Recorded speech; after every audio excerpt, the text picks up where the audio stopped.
Voici un problème intéressant tiré de l'examen 3 de l'année passée. Alors, l'énoncé commence comme ceci. La vitesse d'une certaine réaction 2A plus P donne P est indépendante de la concentration de P, soit mu A, mu B, les ordres partiels de la réaction par rapport à A et B. Alors, la première question, c'est quelle valeur mu A et mu B devraient-ils avoir si la réaction était élémentaire? Alors, faisons ça.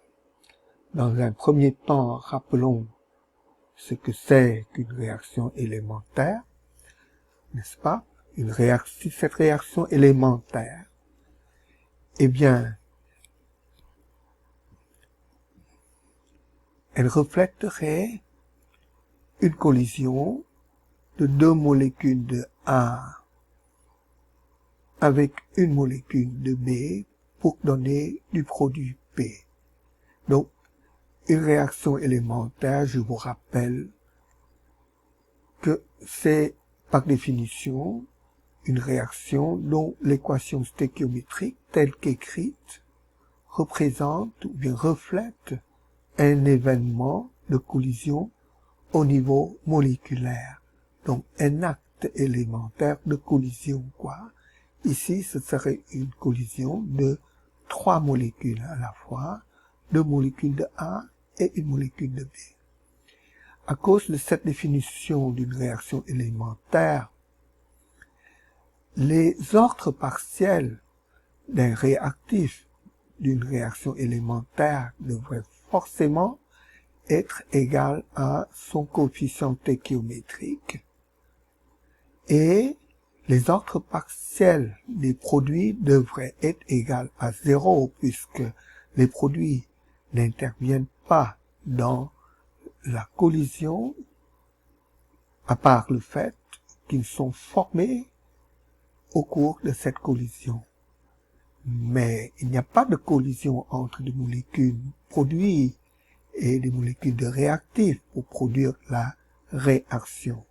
Donc la vitesse de réaction ne devrait pas dépendre de la concentration de P ici par exemple, mais ça doit dépendre des concentrations de A et de B, de sorte à refléter cet événement de collision.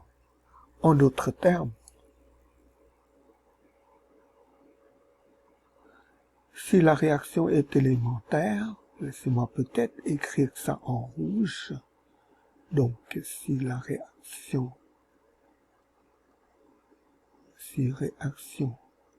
était élémentaire,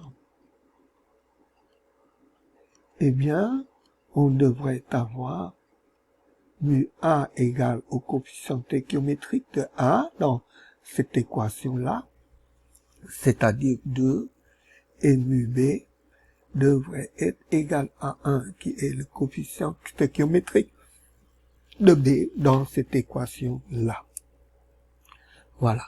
Ça, c'est la fin de la question. Donc, la réponse à ça, on avait déjà apporté. Deuxième question, je viens de monter ici. Alors, supposons que l'on étudie la cinétique de cette réaction en présence d'un grand excès de B. Complétez le tableau suivant.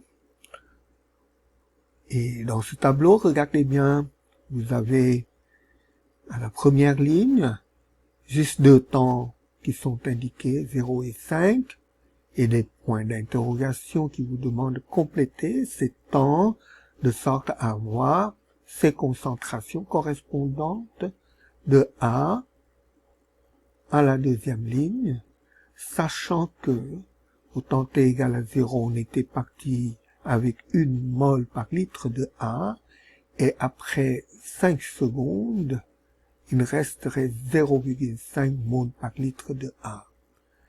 Alors, on va devoir répondre, c'est-à-dire remplacer ces points d'interrogation par des chiffres en considérant, premier cas, mu A est égal à 1, c'est-à-dire que la réaction par rapport à A, là, est du premier ordre, l'ordre partiel par rapport à A est 1, et deuxième cas, B, l'ordre partiel par rapport à A est de 2. Pourquoi on spécifie seulement l'ordre partiel de A ici? Eh bien, c'est parce que l'énoncé spécifie bien que là, on considère que la cinétique de la réaction est étudiée en présence d'un grand excès de B. Laissez-moi entourer ça là. Grand excès de B. Alors, qu'est-ce que ça veut dire là? Avec un grand excès de B,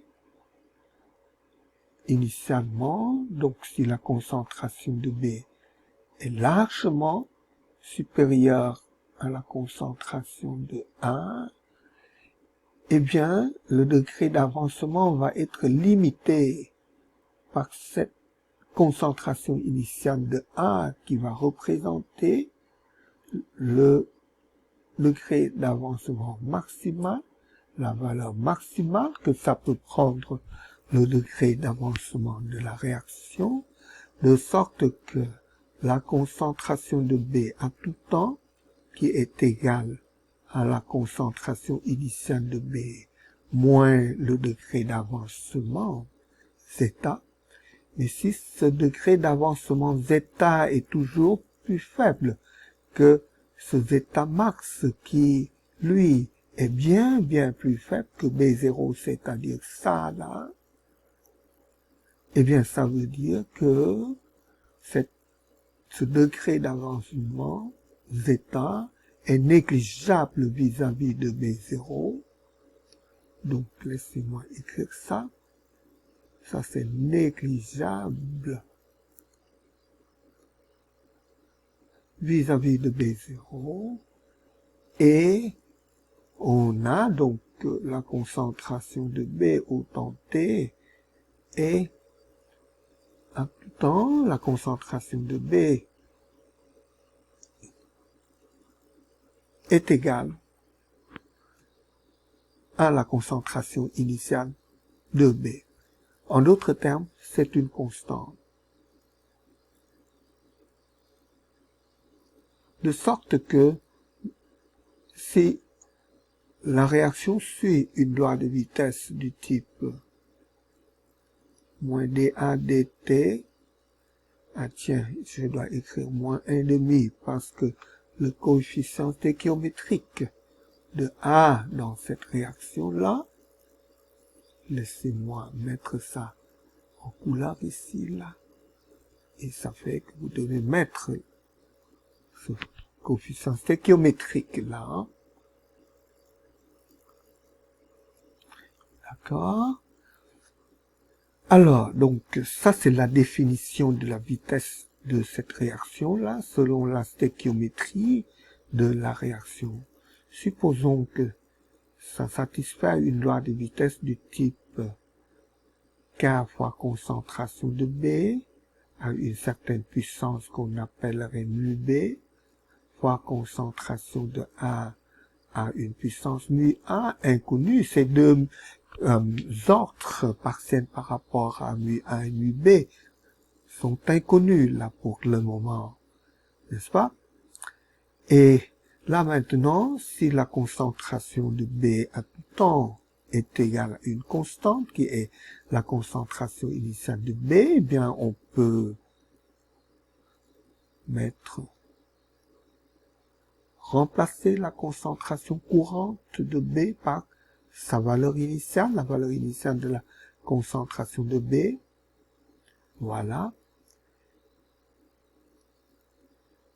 De sorte que l'équation de vitesse devient ceci avec, là maintenant il faut bien comprendre que en faisant ça, laissez-moi aller chercher une bonne couleur là. Bon, ça par exemple, Ça, c'est une constante.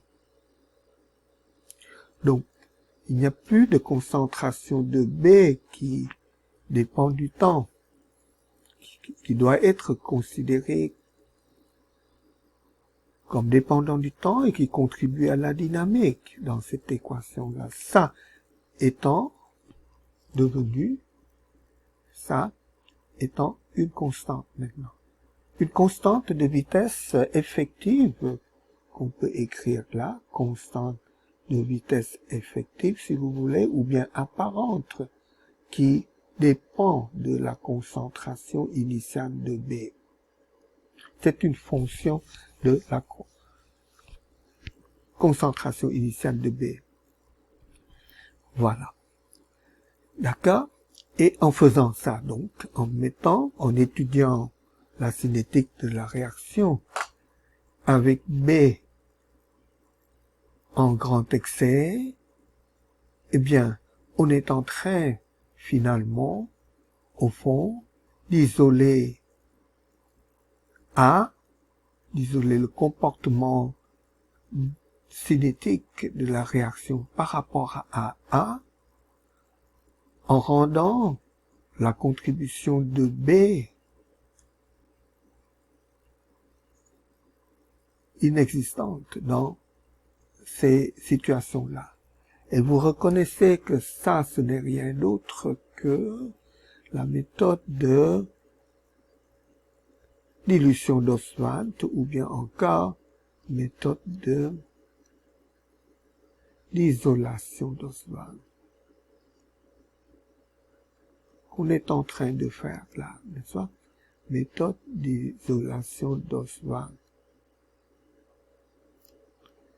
Et en faisant ça, on est en train d'étudier la cinétique de la réaction strictement par rapport à A. On avait isolé le rôle de A dans la cinétique en faisant ça, en faisant appel à cette condition de grand excès de B pour que B n'importe plus dans la dynamique.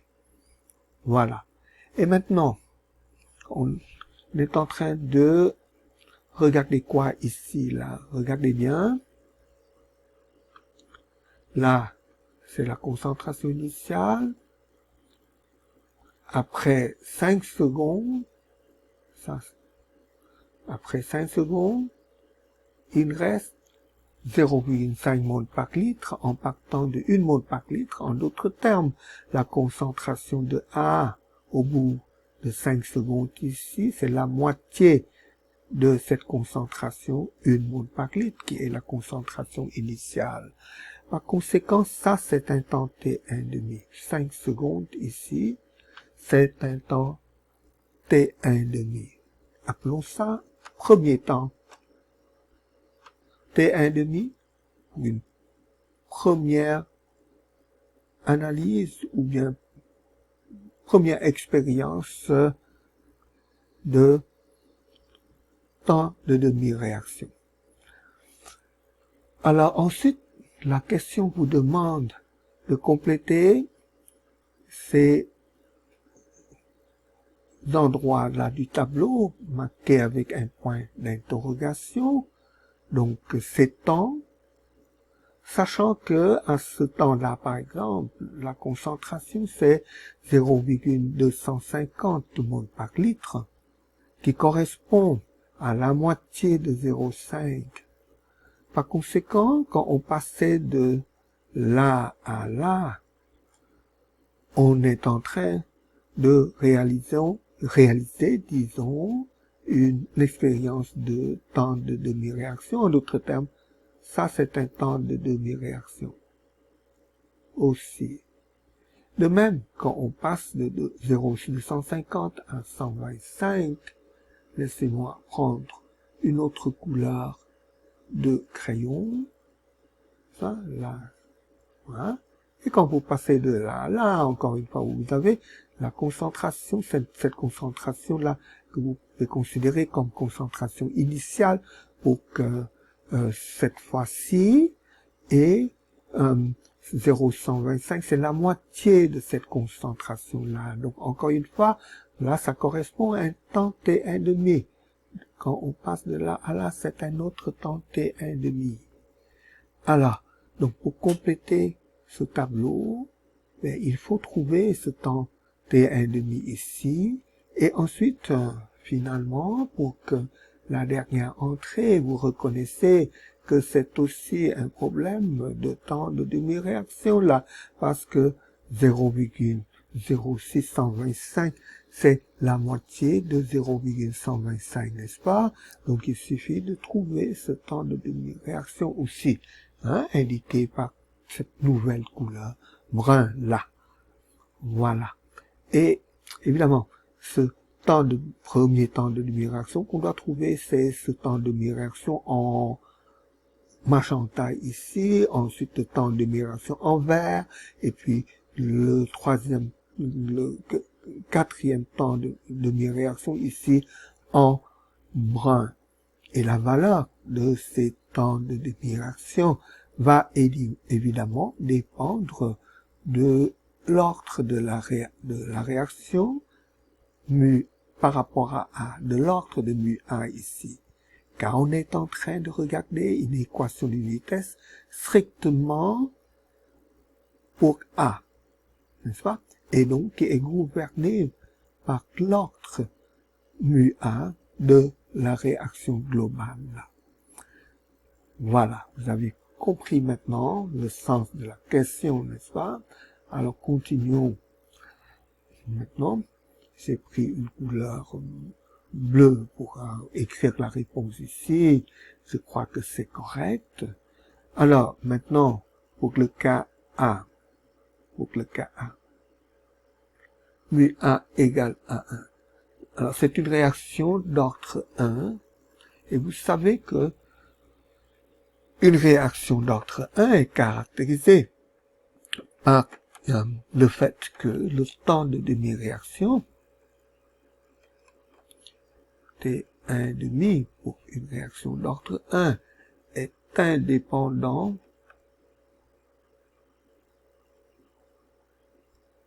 de la concentration initiale de A. C'est-à-dire que si le premier temps de demi-réaction prend une certaine valeur, ici c'est 5 secondes, le prochain temps de demi-réaction doit être aussi 5 secondes, et ensuite le prochain doit être 5 secondes, ainsi de suite. D'accord?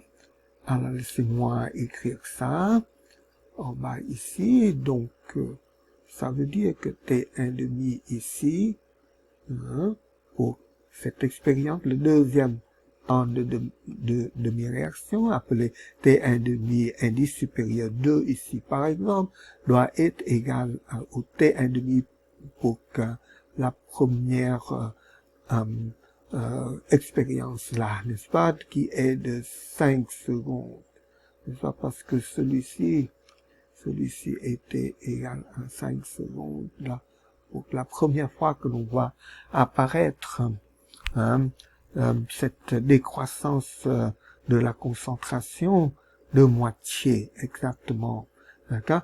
Donc ce deuxième temps de réaction est égal à 5 secondes, et ça doit être la même chose pour les autres temps de demi-réaction, c'est-à-dire que le T1,5 pour en vert ici, là, donc la troisième instance doit être égale à ça aussi, et le T1,5 pour la dernière instance, j'avais utilisé cette couleur là, je crois, hein, et ça doit être égal aussi à 5 secondes aussi, le temps de demi-réaction numéro 4 ici, n'est-ce pas? Voilà. D'accord? Alors, ce qui fait que, laissez-moi maintenant effacer ceci, on va continuer à convenir de ces temps de demi-réaction par ce code de couleurs, le premier étant bleu, le prochain en magenta, rose ici, le prochain en vert, et le dernier en marron. Là, on va toujours écrire ça hein, pour le cas suivant. Mais avant de faire le cas suivant, c'est-à-dire le cas où mu A est égal à 2, laissez-moi aller à cette ligne et compléter tout de suite, remplacer les points d'interrogation par les valeurs, hein, qu'on aurait obtenues en tenant compte de ceci. D'accord? Alors, dans un premier temps, je dois m'occuper de ce point d'interrogation. Ce serait 5 plus 5, ça fait 10, n'est-ce pas? Donc, je vais utiliser une seule couleur pour tout ça là. Hein. Bien, ouais, je vais mettre en rouge ici, en rouge. Voilà, donc ça c'est trop épais peut-être. Ce rouge là. Donc là c'est 10. Ça. Ensuite 5 secondes de plus, ça fait 15. 5 secondes après, c'est 20. Voilà. Donc ces points d'interrogation pourraient être remplacés par ces chiffres-là, d'accord, pour le cas où l'ordre de la réaction par rapport à 1 est de 1. Maintenant, occupons-nous de l'autre cas, du second cas, le cas où l'ordre de la réaction par rapport à 1 est de 2 maintenant. Alors, rappel de la théorie, vous savez que le temps de demi-réaction pour une réaction d'ordre 2 est inversement proportionnel à la concentration initiale du réactif à la puissance moins 1, donc inversement proportionnel à la concentration initiale de A. C'est-à-dire que ça va en proportion inverse de la concentration initiale de A. C'est égal à 2K divisé par quelque chose divisé par cette concentration-là. Voilà. Ça va? Alors, donc, ça veut dire que si le premier temps de demi-réaction était 5 secondes, encore une fois, le premier T1,5, 1 ici était de 5 secondes, et ça correspond à une concentration initiale de A qui est de 1 mol par litre. Et pour le second cas, hein, la concentration initiale de A, ce n'est pas 1 mol par litre, c'est 0,5 mol par litre, là, donc par conséquent, d'après ceci, comme la concentration initiale de A avait diminué de moitié, quand on passe du K1 au K2, ça c'est le cas numéro 2, n'est-ce pas? Comme donc la concentration initiale avait été divisée par 2, par ceci, par cette loi-là, on doit obtenir le temps de demi-réaction pour le K2 qui est 2 fois plus long que le temps de demi-réaction pour le K1, c'est-à-dire ça doit être 10 secondes ici.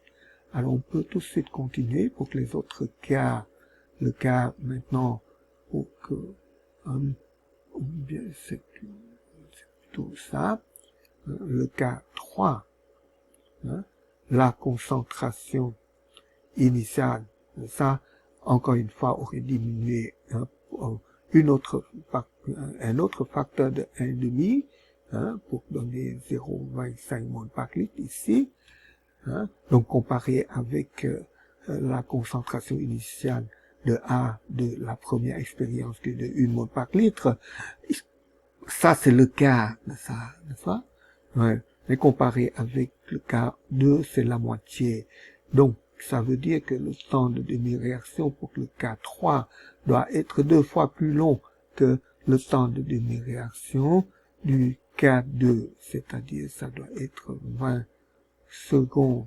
Et finalement, vous l'avez probablement deviné, pour le dernier cas, donc je change de couleur encore une fois, hein, cas numéro 4, où la concentration initiale de A vaut cette fois-ci 0,125 mol par litre, qui est la moitié de 0,25 mol par litre, le temps de diminution pour ce cas-là, T1,5, quatrième T1,5, ça doit être 2 fois plus long que le troisième temps T1,5, c'est-à-dire ça doit être égal à 40 secondes.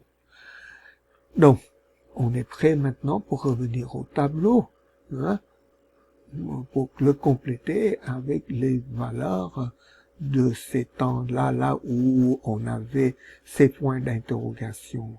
Donc, tout à l'heure, on avait, pour le cas du premier, on avait ajouté 5 secondes partout. Là, ce qu'on doit ajouter, ça va devenir de plus en plus long. Donc, ici, on doit ajouter 10 à 5, ce qui va donner 15. Ça c'est pour le second ordre. Ensuite, on doit ajouter 20 à 15, ce qui fait 35 secondes. Ensuite, on doit ajouter 40 secondes à ça, ce qui donne 75 secondes. Voilà, le temps de demi-réaction s'allonge de plus en plus. Ça prend de plus en plus de temps pour que la réaction avance à chaque fois de moitié. Voilà. Alors, donc ça c'est pour le cas mu A égale à 1, ça. Alors, le cas mu B égale, mu A plutôt, égale à 2 étant haut ici. Voilà. Et avec ça, on a fini cette question-là. Maintenant, lire la prochaine question. Ah, elle se trouve, je l'ai mis sur une autre page. Laissez-moi aller chercher ça ici. Donc, supposons qu'en présence d'un grand excès de A, le graphe, donc soulignons tout de suite les conditions. Ici, on parle de grand excès de A là. Donc, grand excès de A ici. C'est ça? Hein? Alors, le graphe de 1 sur B, le graphe de 1 sur B, 1 sur la concentration de B, en fonction du temps, est une droite. T ici. Et là, on porte 1 sur la concentration de A, et on dit que ça donne une belle droite. Voilà, comme ça, d'accord, est une droite. Donc, la pente ici, oh, je m'excuse, j'ai fait une bêtise là, au lieu d'écrire correctement 1 sur la concentration de B, j'ai mis 1 sur la concentration de A, c'est la concentration de B là, voilà qu'on doit écrire là. Et sinon, ce que je vais écrire par la suite n'aurait pas de sens, qui dit que cette pente là, appelons ça M, n'est-ce pas, ou bien, hein, elle dépend, hein, elle est proportionnelle à A, appelons ça K fois A0. Quelle est la concentration initiale de A? Voilà. Donc, hein, dans cette troisième question, laissez-moi revenir un peu en arrière, parce que peut-être vous ne vous rappelez plus de tout le problème là. Donc, l'énoncé vous propose de regarder une réaction dont la stéquiométrie est ceci. 2A plus B donne P, voilà, et on connaît pas encore mu A et mu B, n'est-ce pas?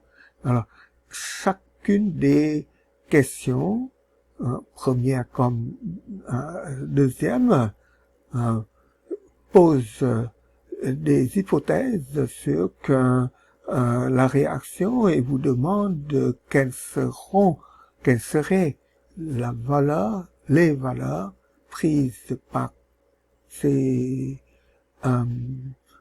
ordres partiels mu A et mu B si ces hypothèses sont vraies.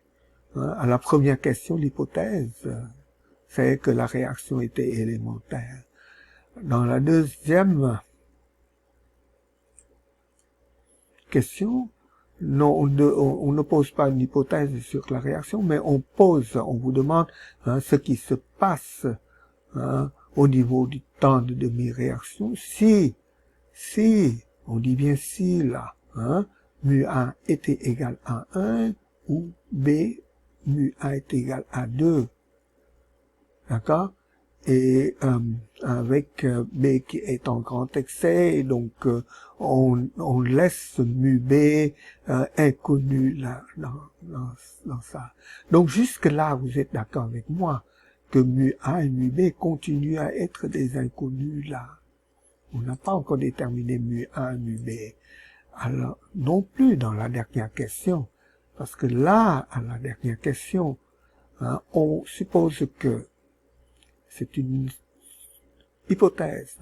Supposons qu'en présence d'un grand excès de 1, on a ça, que le graphe de la fonction 1 sur la concentration de B, portée en fonction du temps, c'est une droite, et que la pente de cette droite est proportionnelle à la concentration de A, la pente je l'avais appelée M ici, et la constante de proportionnalité, je l'ai appelée K, en anticipant que ça va être la constante de vitesse de cette réaction, là, une fois qu'on aurait déterminé les ordres de la réaction. Alors, on vous demande quelles seront alors les valeurs de mu A et mu B dans ce cas. Quelles seront les valeurs de mu A et mu B dans ce cas-là? Voilà, n'est-ce pas? Alors, laissez-moi prendre un crayon, le noir ici, pour vous expliquer un peu ce qu'on est en train de supposer ici. Donc, on a un grand excès de A ici. Tout à l'heure, on avait supposé que B était en grand excès dans la deuxième question ici. C'est plutôt A qu'on suppose en grand excès. Ça veut dire que, par le même raisonnement que tout à l'heure, donc voir page précédente, vous ne pourrez pas tourner la page, mais vous pouvez revoir ce que j'avais expliqué tout à l'heure là, que le degré d'avancement va être limité par cette valeur là, d'accord, de sorte que la concentration de A à tout temps va être dans une très bonne approximation égale à sa valeur initiale. Et donc, encore une fois, on est en train de faire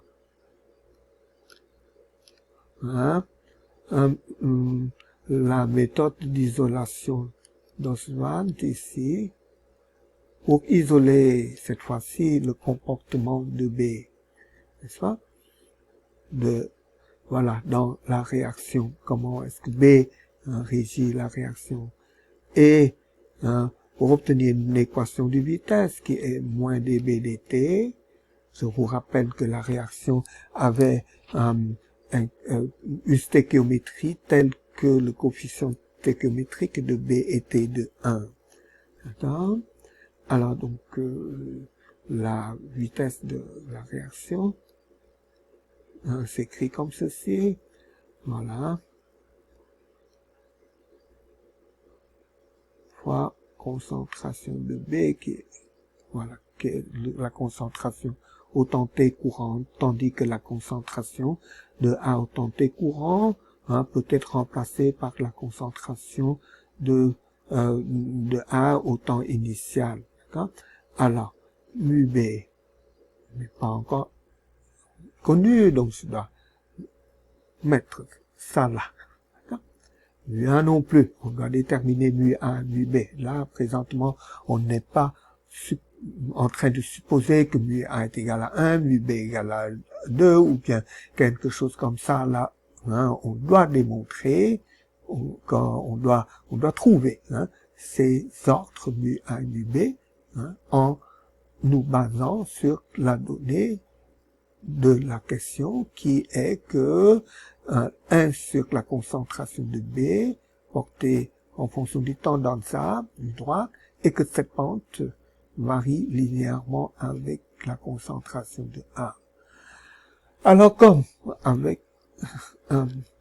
cette condition opératoire, méthode d'isolation d'Ostwald, on est en train de se concentrer sur le comportement de la réaction par rapport à B.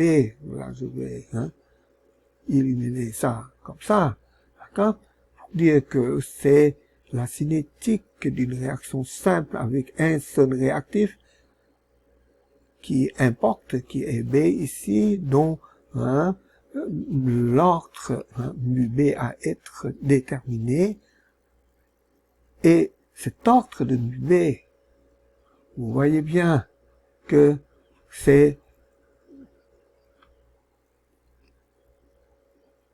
donné par cette observation-là, que l'inverse de la concentration de B varie linéairement avec T, c'est-à-dire que l'inverse de la concentration de B, portée en fonction du temps, est une main droite comme ça, avec évidemment intercept à l'origine au temps T égale à 0, c'est 1 sur B0 bien sûr.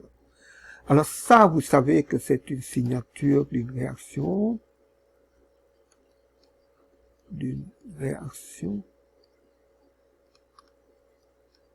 d'ordre 2. Quelle réaction?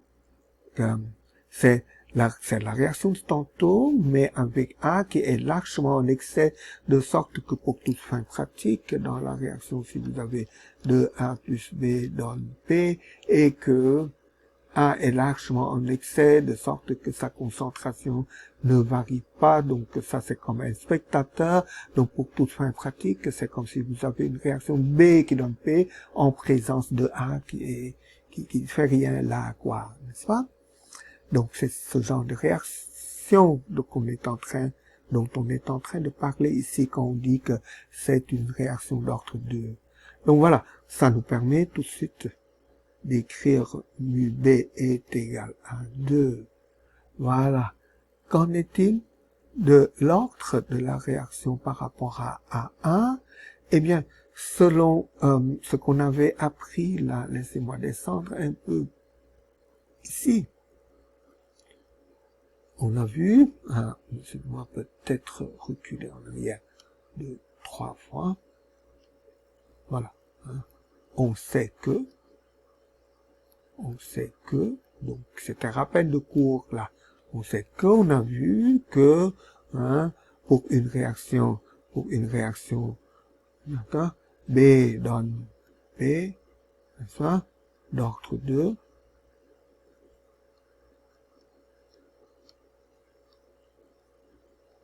point ici, donc point de suspension pour dire qu'il ne peut exister autre chose. Donc, pour une réaction comme ça d'ordre 2, d'accord, la loi de vitesse qui est comme ça avec mu B est égal à 2, sous forme intégrale s'écrit 1 sur la concentration de B fois 1 sur la concentration de B au temps initial est égal à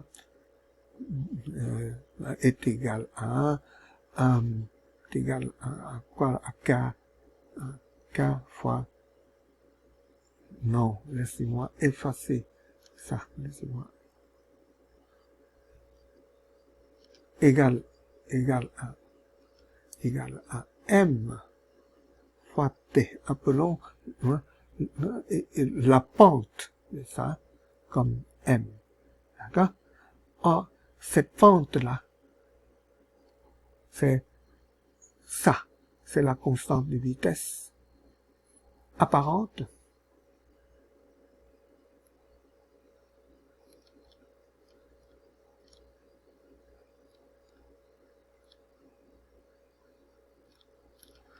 et la seconde donnée de la question nous dit que ce M-là est égal à la concentration de A initiale, à la première puissance, soit une constante qu'on avait appelée K. Voilà. Donc, ça signifie, par comparaison de ça avec ça, là, que mu A est égal à 1. Voilà. Puisque cette pente est directement proportionnelle à la concentration initiale de A. On sait que cette pente, c'est la constante de vitesse apparente dans la loi de vitesse réduite pour B dans ces conditions opératoires de la méthode d'isolation d'Ostwald. Ça, et là, ça venait avec un autre inconnu encore, et ce résultat que voici là, cette hypothèse bien de la question, la donnée de la cette donnée de la question nous permet de conclure que l'ordre partiel de la réaction par rapport à A est de 1. Voilà. Et avec ça, on a fini cette question. Laissez-moi peut-être moins peut-être entourer les réponses. Mu B est égal à 2 et mu A égale à 1 qui sont la réponse à cette question-là.